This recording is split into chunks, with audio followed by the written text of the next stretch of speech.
Ik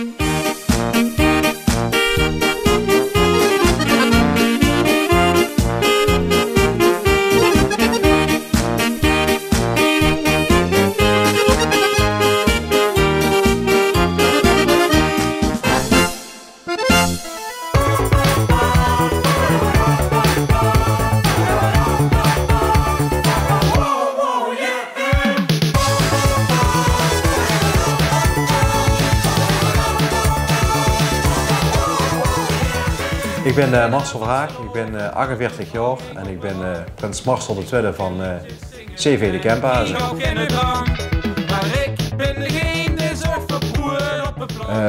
Wat doe ik in het dagelijks leven? Ik ben werkzaam als medewerker bij WP Haton in Panningen. WP Haton is een bedrijf die maken deegverwerkings- en bakkerijmachines. En daar zorg ik eigenlijk voor het optimaliseren van de interne logistieke processen. Nou, mijn eerste reactie toen ik een telefoontje kreeg van onze vorst Maurice, toen hij belde, was van hey, ze gaan me weer vragen voor het presenteren van de Bonte Avond. Want dat doe ik de laatste jaren al verschillende malen. Ik dacht, die komen me weer vragen of ik dat weer wil doen. Maar hij zei al heel snel van, ik heb eigenlijk een andere belangrijke vraag, een veel belangrijkere vraag. En dat is toe als ze naar je prins willen weren een komend jaar.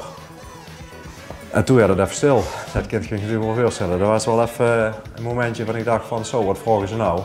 Dus ja, daar heb ik even moeten nadenken. Even gedacht van nou, dat wil ik wel even met de toesfond overleggen. Nou, ik voelde me enorm vereerd. En we hebben het kort doorgesproken samen met Yvonne. En nou ja, we waren er snel uit dat deze kans die gaan we met beide handen aangrijpen. Vastelovend betekent voor mij eigenlijk dat ze loskomt van de dagelijkse routine, loskomt van de dagelijkse sleur.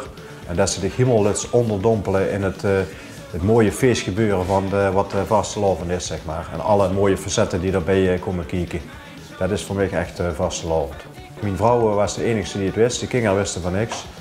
En we hebben regelmatig een theaterstukje op moeten voeren, vooral voor de kinderen. Want dat was, ja, we moesten wel regelmatig een uitweg weten te vinden.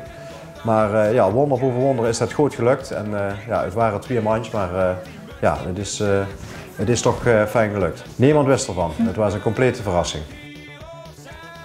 En de goede prins moet voldoen aan het feit dat er in elk geval midden in het dorp staat, dat er bekend is, dat er toegang heeft tot heel veel mensen, dat er sociaal is, dat er een geliefd persoon is, een geërgezeerd persoon.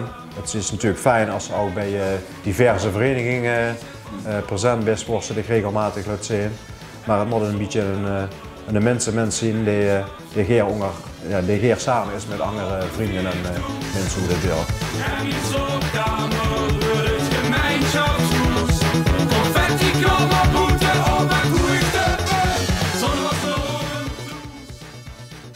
De mooiste vastelovensherinnering? Nou, ik denk dat het niet te vangen is in één moment. Het zien vaak die kleine momenten met de vasteloven dat ze denken van nou, dit vind ik geweldig, de sfeer zit er helemaal in.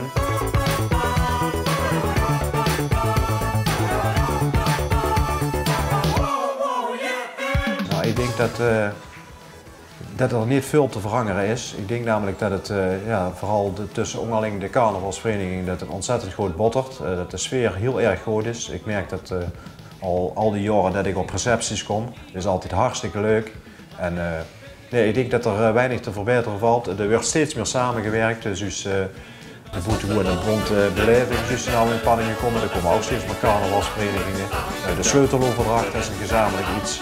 Elke receptie is dus natuurlijk de andere verenigingen. En ik denk dat dat heel erg goed werkt.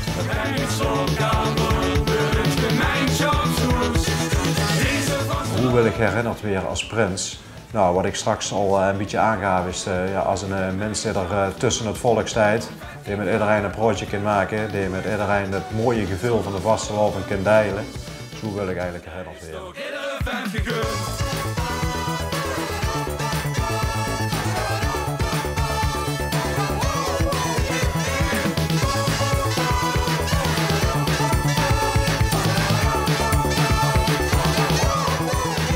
En de spreuk van dit jaar is: met einde Prins van Verhaag weer een onvergetelijke vastelovensdag. Allah!